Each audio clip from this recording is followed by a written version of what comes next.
Welcome to today's webinar. Apologies just for the late start. So we are having the Metro North Public Health Unit Immunisation Update for Practice Nurses, GPs and Pharmacists webinar today.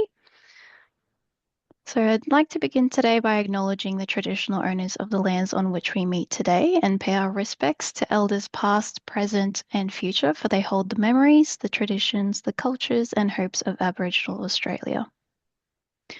If you have any questions throughout the session, please pop them in the Q&A chat box, and if we have time, we will try to answer these at the end. Any questions we don't get to, I will include the answers when I send the slides and this recording. We appreciate if you could complete the evaluation survey that will open when you leave the session. This will help to ensure we continue to provide relevant information to you. As mentioned, we'll be recording today's session and we'll be able to provide a copy of the recording along with your certificate of attendance and the slides. These will be sent out to the email address you registered with within the next couple of weeks. Just a disclaimer, please be aware that each state has a different immunisation program governed by their state public health unit, so the information provided by the Queensland Public Health Unit may not be relevant to some people attending from other states. The information provided at this webinar is specific to Queensland, and we recommend that you check with your local state public health unit for localised information. All information provided in today's session is current as at today. Please refer to the PHU if you have any queries, and their contact number is below.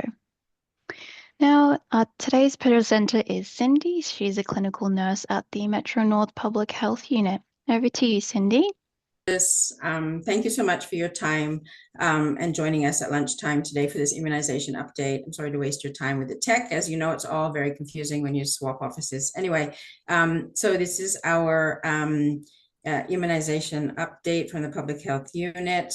Again, we acknowledge the traditional owners and the custodians where we live and work and walk and play, past, present, and future.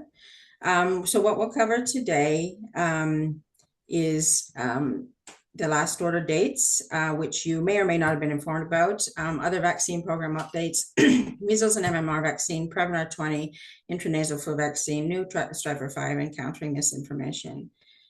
So varicella, this is just a few updates. All these updates, I've compiled them from QIP, the Australian Immunization Handbook, and the NCIRS, which some of you may use a lot, some of you may not. That's the National Center for Immunization Research and Surveillance. It's an excellent reference document if any of you are looking for like better, more expanded information about vaccines. Always go there.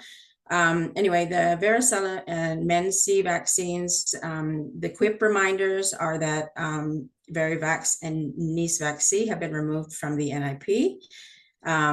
So the schedule, are no longer available to order, which is fine. I think we've all seen that coming.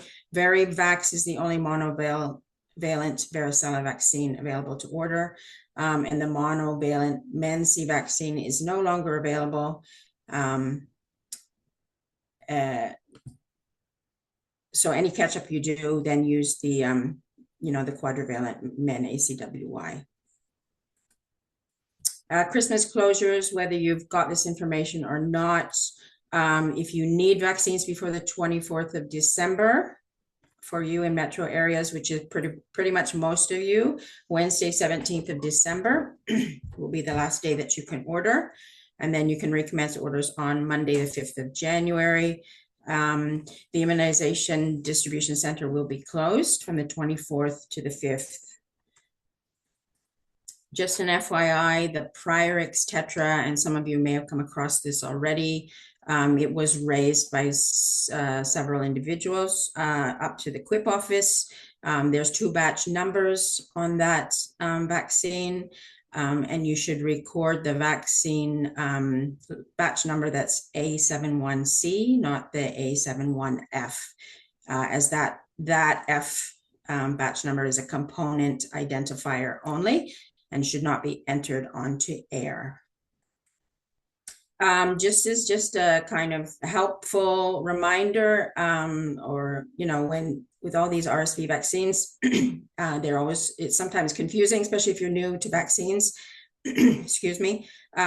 This I found in a Melbourne vaccine thing, and the Abrysvo, they put that little pregnant lady on the B. I just thought it was a really helpful way to remember if you're trying to remember Abrysvo versus Arexvy. I don't know who invented all these names, which are the same but different. One give to pregnant women don't, but that's a very helpful little kind of reminder if anybody's struggling with those two names. And then we did have some pre-submitted questions before this webinar. One of them was the Bexsero teen schedule for 2026 in Queensland. As far as we're aware and information we have, it's the same as it is this year. The 15 to 20-year-olds, and it'll be given in year 10 with the SIP. Is there a possibility of Prevnar 20 syringe or having a removable sticker? Somebody asked. Those questions we don't have the answer to until I guess we see the product like you guys. That all is done at another level, at the greater state level. So I don't have an answer for that one. Prevnar 20 cannot be easily added to best practice to a child's air. How to fix this? Yes, that question we're aware of. But that's a best practice issue with how it communicates with air, and that'll need a patch, which I think best practice is already working on. So hopefully that'll soon be resolved. And then a lot of eligibility questions about NIP vaccines. We get so many people calling, can I give them this? Can I give them that? To persons who are, I don't know, traveling or don't have Medicare cards or something like this. There is an eligibility page on the website, which I have attached on that slide. When you get the slides, you can look it up. Essentially, officially, anybody who is eligible for Medicare is eligible for the vaccines. Some people are in the process of that. Maybe they've submitted their visa applications. That's fine. I think, and there's also 11 international countries which we have a reciprocal agreement with, which would also qualify.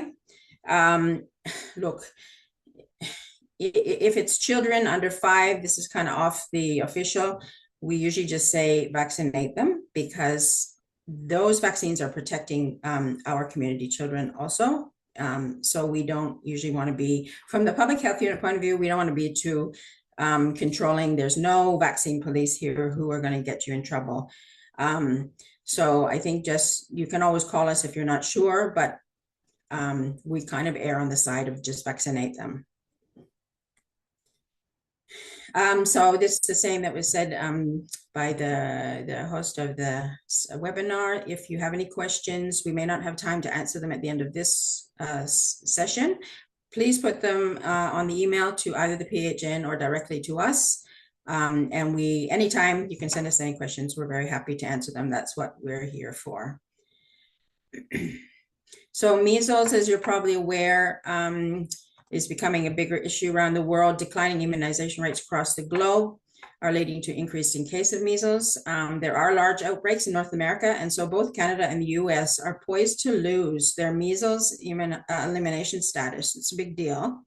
And they define that as 1 full year of continuous measles transmission. They've got like 4,000 cases, 5,000 cases, something like that.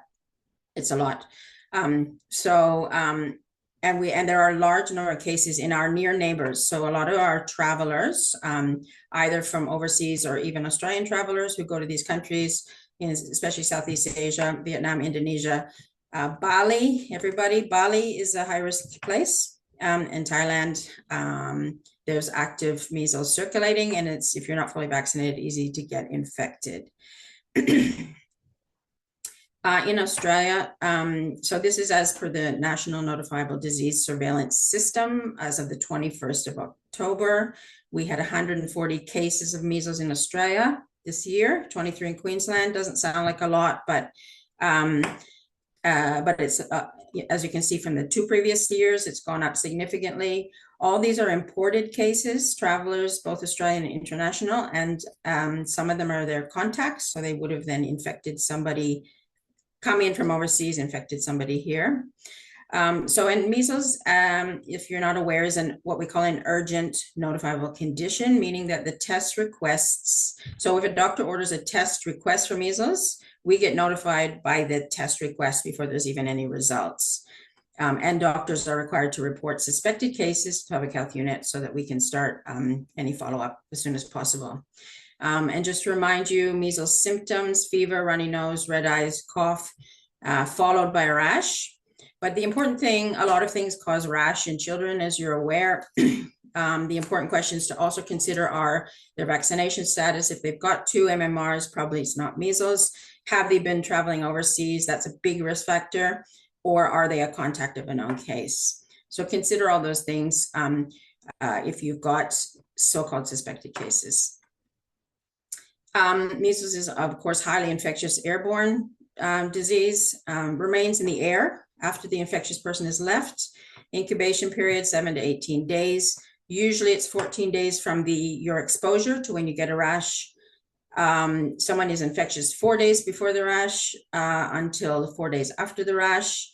And you're considered immune, in our point of view, considered immune to measles if you have 2 doses of MMR vaccine documented, born before 1966, or you have serological evidence of a measles IgG. So should you get any suspected measles cases in your practice, and this has happened recently to one of our practices, we had an active measles case who came in from overseas.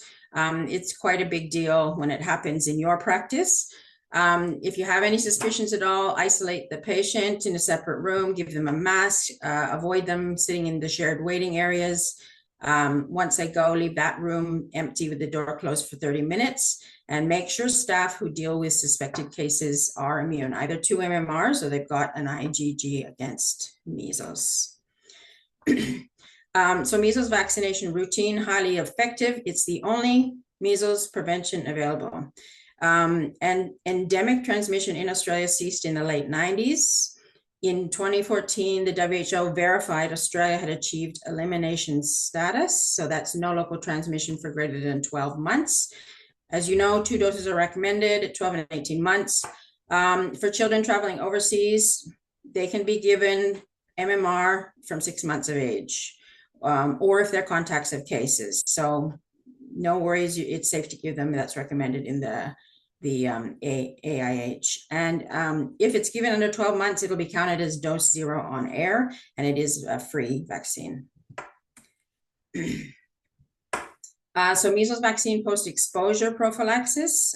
So this is what happened recently at one of our clinics in Metro North. There was a case, so there was quite a few contacts who had been in the medical center. And then the medical center had to kind of quickly find out who's immune and who isn't. Non-immune persons exposed to measles should get an MMR, ideally within 72 hours. But even past 72 hours, we still recommend to give the vaccine if they have uncertain vaccine histories. It's also free if it's post-exposure. And if you need extra vaccine, if this happens in your clinic or pharmacy, please contact us. We can send you urgent supply of MMR. So who cannot have MMR? As you know, pregnant women, persons who are immunocompromised, and babies under 6 months of age. If those kind of contacts, you have those kind of contacts in the medical center, the other option is to give them the normal human immunoglobulin, which has antibodies against measles. That can be given up to 6 days. It can prevent or reduce the disease severity, but does not give you long-term protection. It's not obviously live. It's weight-based. It's a blood product, and you have to get it via QUIP or the Australian Red Cross. So if you need that, let us know. We can help you to order it. MMR catch-up. Anyone without 2 documented doses of MMR on air can have a government-funded vaccine. Minimum interval, as you know, is 4 weeks between the 2. If they need also varicella and they're 14 years or younger, you can give them MMRV. That's all good. And this is from the NCIRS, just a quick kind of table to help you decide who needs to get another dose of MMR. I won't go through the whole thing, but you can when you click on that link, it'll take you to that page. It's just an easy visual to kind of make that decision a bit easier. Prevnar 20, which is also called the 20-VPCV, which is the 20-valent pneumococcal conjugate vaccine. So invasive pneumococcal disease, or IPD, still causes serious illness and sometimes death. We do get those cases still here. Prevnar 20 is now the only pneumococcal vaccine available for children under 18 on the NIP. So this vaccine covers a strain called 22F, which wasn't in Prevnar 13, which is the second most common apparently in Australia, and causing illness.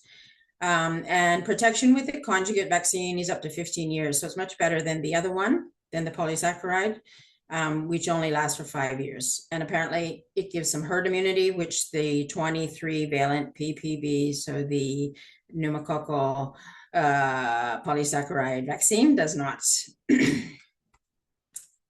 Prevnar 20 from the 1st of September, all kids 5 years, 3 doses, 2 months, 4 months, 12 months. It replaces Prevnar 13, fully replaces that. Aboriginal and Torres Strait Islander kids and kids with medically at risk up to 18 years get 4 doses. So they get that extra dose at 6 months. There's no longer any 4-year-old dose of the 23 PPV or the Pneumovax. So you would just top up 1 dose of Prevnar 20. Now, for those kids who have all had their Prevnar 13s, you would just top them up with the 1 dose of the Prevnar 20. And you can check the Australian Immunisation Handbook for the timing of how, when and how to give that. So over 18, we still have Prevnar 13 and Pneumovax.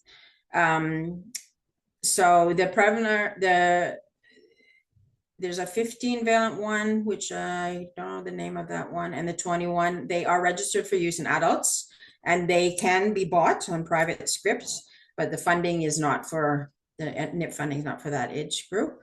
So this age group still gets a single dose of the Prevnar 13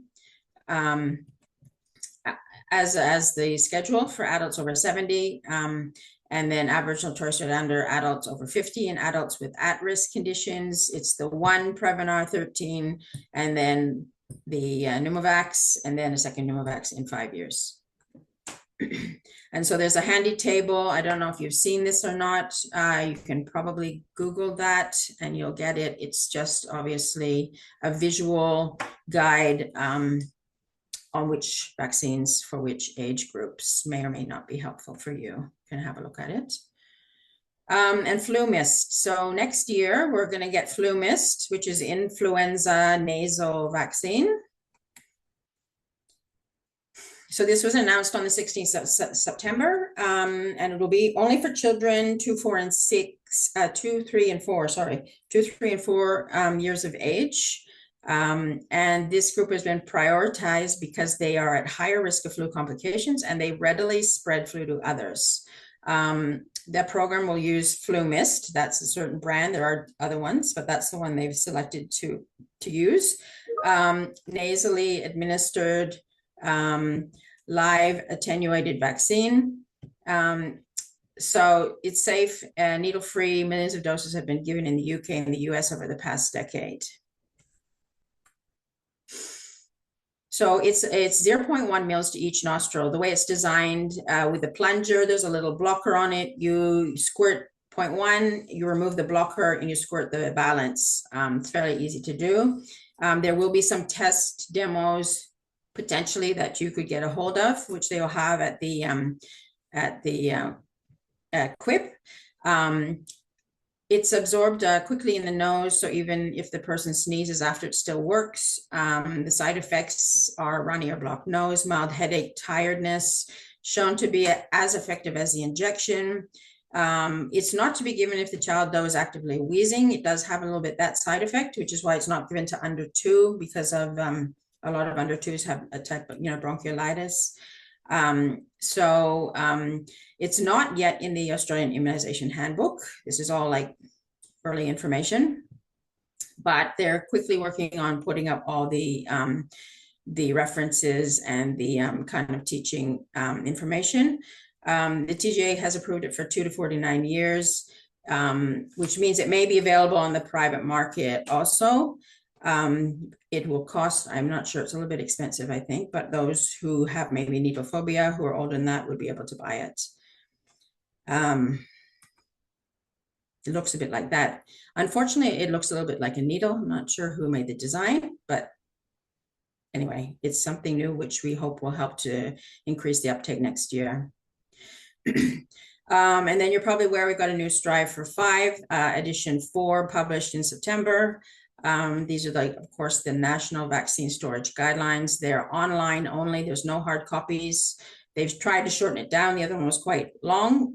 So this one's probably about half the number of pages.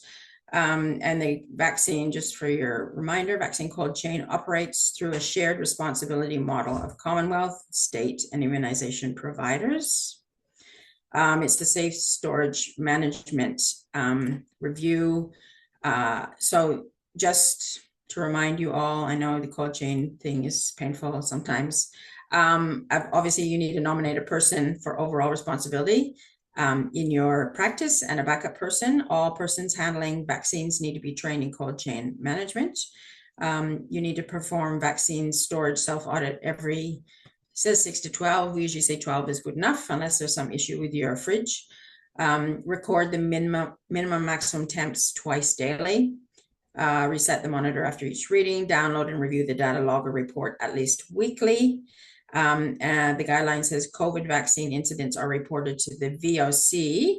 I recently called them, they're dismantling their office. So they're phasing out. And so I guess it'll probably end up coming to the public health units. But that hasn't officially occurred yet, but it's in process. So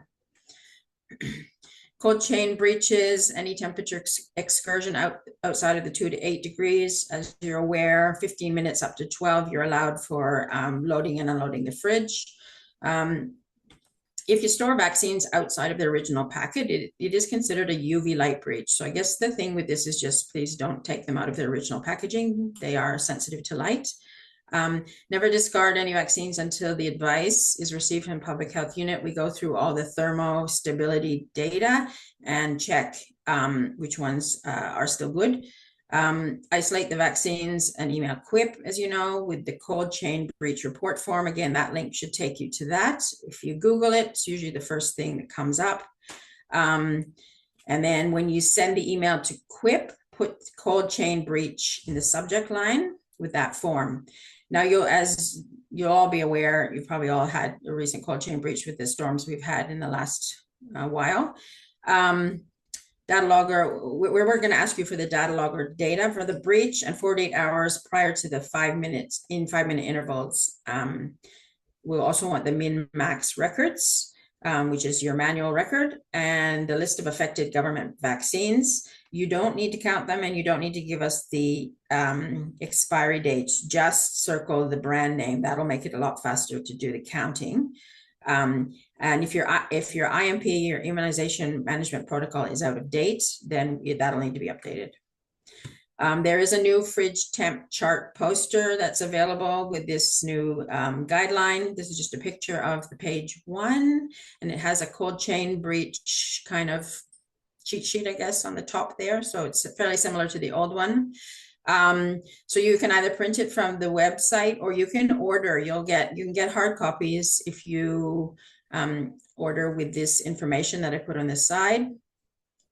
You can email them or phone them and give them that order ID.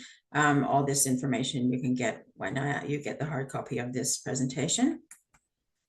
So VMP or IMP, this is a little bit annoying. Used to be vaccine management protocol. It still is in the rest of the country. In Queensland now we've gone for the immunization management protocol. It has something to do with a legal change of terminology. Anyway, it's the same thing, just with a different title. Sorry to confuse you with all the changing acronyms. But it then includes things like Beyfortus, which isn't theoretically a vaccine, but it is an immunological product. And this IMP template is not publicly available on the internet. So if you need a copy, please contact us. We'll send it to you. They keep updating it from the QUIP office. So it's maybe when they finalize it, it'll be put out. But anything that you might find on the internet is probably an old version and isn't the most current. So just let us know if you need a template. Those alfoil bags, when people buy private vaccines, this is just an FYI. This is page 23 of the new Strive for 5. They are commonly used in pharmacies to provide privately purchased vaccines, but as you're all aware, they're not effective for maintaining cold chain. So immunization providers, people selling those vaccines, please advise your patients to return for their vaccination appointment immediately after collecting the privately purchased vaccine from the pharmacy. Don't put it in the car, don't put it in a domestic fridge, go straight to whoever's going to give you the vaccine. Power failures, which we've had a few, not just now, also with Alfred, there was a whole heap of them. So we're all, I would say, probably in Queensland, quite expert at cold chain breaches. So page 25, managing vaccines and power failure. Look, a lot of these things they happen overnight or over the weekend, so you're not there to do the whole, move it to an esky thing. Just leave the vaccines in the vaccine fridge, close the door, put a sign, nobody should use it, nobody should open it. The main point here is you need continuous monitoring. So you need a data logger that's running on a battery, or you need a min-max on a battery. As long as they're continuously monitored, then we can assess them. Some fridges have like their battery monitoring, so that's not going to work because when the power goes off, that also goes off. So you need that data logger that has an independent power source. Just leave them. You don't necessarily need to move them. A lot of mistakes happen when you're trying to move them to the esky if they're not monitored at the right time frame or whatever. It's very difficult. It's very hectic. I know I used to work in general practice for several years. I've done all these cold chain breaches myself. They're hectic and you don't have time usually. So the best thing is the last point, if there's no reliable monitoring monitored storage, just leave them in the fridge, keep the data logger going, and then let us know when it comes back on. And a lot of those vaccines, they're becoming more and more robust. Many of them will be fine. And just send us through the cold chain breach report. We can have a look at it. Vaccine misinformation. This is a big thing, obviously, which we're all aware of and is a problem for us. This guy's not getting his vaccine because it's bad for his health. So just a little bit of a talk about that. Misinformation is the spread of wrong or false information without the intent to mislead, but disinformation is the spread of manipulated information with the intent to deceive or mislead. Both of them spread rapidly through social media. A lot of influencers are responsible for mis and disinformation about vaccines. A lot of these things originate in America, unfortunately, and it is a destabilizing force in international vaccine confidence and in Australia. Our rates are going down, and a lot of this influence comes from the internet. So as you're probably aware, Robert Kennedy Jr. believes some vaccines are poison and they're causing chronic disease. That's what comes across. People read it, they become doubtful, and it's a real challenge for us in the vaccine space to try and counter this. Anti-vax misinformation today targets all vaccines, but specifically, and I'm sure you've heard all these things about COVID, it's Bill Gates or whatever is putting the 5G under your skin, flu, HPV, Hep B, MMR, all of them. MMR, that thing's been going for 25 years with the autism story, which has been disproven, but frustrating anyway. It seems to persist. These days, the volume of misinformation online is overriding reliable sources, and it's impacting our vaccination rates. And that rampant misinformation makes it much harder for people to make informed choices. So things like banning misinformation online can backfire. People become more fixed into their, oh, that must be true because the government has shut it down. Debunking doesn't always work like we think it might. It can also backfire. You've probably seen, all of you, when you see your feeds, there's more and more legitimate doctors and scientists who have now put up, videos and Instagram and TikToks trying to counter with the real information, because the only way I think to fight fire is with fire, and they've realized that. So there's more and more correct content also that's coming online. So vaccine hesitancy is the refusal of a vaccine or the delay in acceptance of vaccination.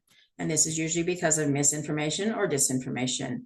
The World Health Organization listed vaccine hesitancy as one of the top 10 threats to global health, which is a fairly important point. Vaccine hesitancy is quite complex and influenced by many factors. It's usually based around concerns of vaccine safety or perhaps a bad experience that someone might have had with the vaccine. It's different than complete anti-vaxxers who just like, no way. You have a little bit of room with vaccine hesitancy to convince them otherwise. So it became so alarming at the height of COVID-19. Of course, people were unfamiliar with the virus and they were skeptical of the safety of the vaccine. And it seems to have just continued on now. Other factors that impact all this is that people really have no real experience with measles or polio or pertussis. They've never seen real cases. They've never seen kids, badly sick or die. And so they become more afraid of the side effects of the vaccine than getting the disease.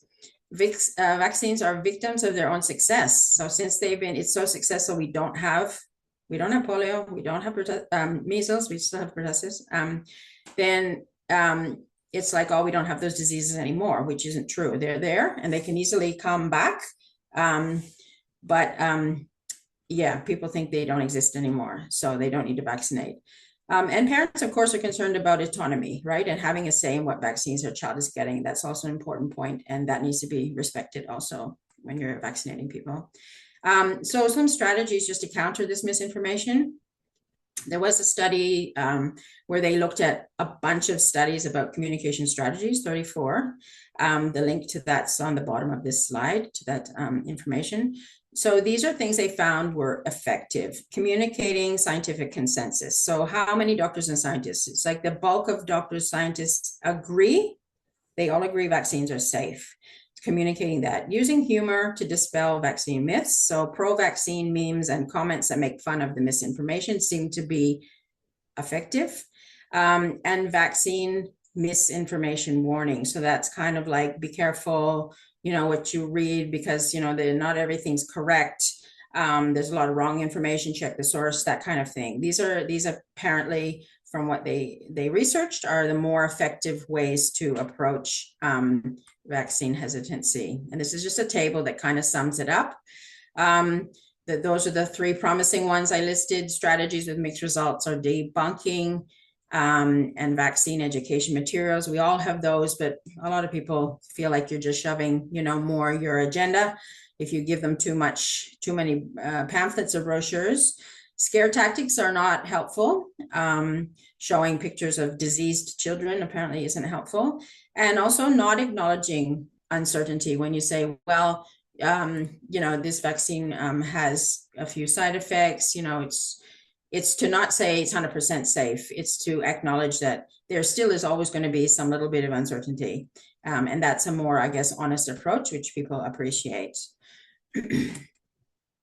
How to spot health misinformation. Check the source, of course. Always, all of you are people of science. I'm sure that this is all just a refresher for you. Look for evidence, who gave out this information. Watch for emotional triggers. Beware of anecdotes over facts. And always check the date. A lot of things you see online, if you check the date, sometimes those things are like 7 years ago, 10 years ago, and they're not current, but they make it sound current because maybe it ties into something that's currently happening. So what can you do? So reinforce and repeat this message. Vaccines are safe and effective. And one thing I read said they're very safe and effective. That is a fact. So even if you just said that, you just keep repeating that, that's the message that needs to get out there. You can remind parents that most people vaccinate their kids according to the schedule. So refusing vaccines is still a outlier behavior. Emphasize the broad scientific consensus that vaccines are safe and effective. Emphasize personal benefit of vaccine, not just, oh, it's for public health, you're saving all whatever. It's also your child will be healthier. Your child will not get very sick. If they get flu, they'll just have a very mild infection. If they get anything, it will make, sometimes that appeals more to persons when they realize that it benefits them personally also. Research confirms provider recommendation to vaccinate is one of the key drivers of vaccine uptake. So you advising, recommending your patients to get vaccination is really paramount, and your opinion matters. Be confident in your recommendations to vaccinate, and don't argue, really. Don't waste your time too much with anti-vaxxers, because you're not going to really change their minds. Communication techniques, there's just one way of approaching if people are hesitant. It's more about presumptive communication, that you just say, oh, we're going to vaccinate Billy today with his vaccines, rather than kind of putting it as a question. Did you want Billy to have his 6-month vaccines today? It's a very slight difference, but apparently it gives you a better outcome, and it kind of assumes that that's normal and that's what we're doing. And that's a more effective way to kind of convince people who are a bit hesitant. These are just a few memes, pro-vaccine memes I found online, which I thought were amusing. And sometimes those kind of things cut through better when people are getting confused, kind of cuts through the confusion a bit better, which you can have a look at. So vaccines, safe and effective. That's the message we want, safe and effective. Thanks so much for listening. Sorry again for the delay at the beginning. All the references are online. They're listed there. All the links are in at the end here, or within the body of the presentation. And thank you so much. Okay, thank you, Cindy. I think we've just got one question here that we might be able to answer. I'll just read it out to you, if that's okay. So we've got the question here: do children have to have the nasal immunization, or can they still have the injection? So that's right. It's you can choose. It'll be an option. Perfect. Thank you for Yeah. that. So that was the only question for today. That's all. And I think we'll wrap it up there if there's no further questions. And thank you, Cindy, for today. Just a reminder that an evaluation survey will appear at the end of the webinar. And we also apologize for the delayed start today, but would like to thank everyone for attending today's webinar. Thank you, everyone, and hope you have a lovely day. Thank you.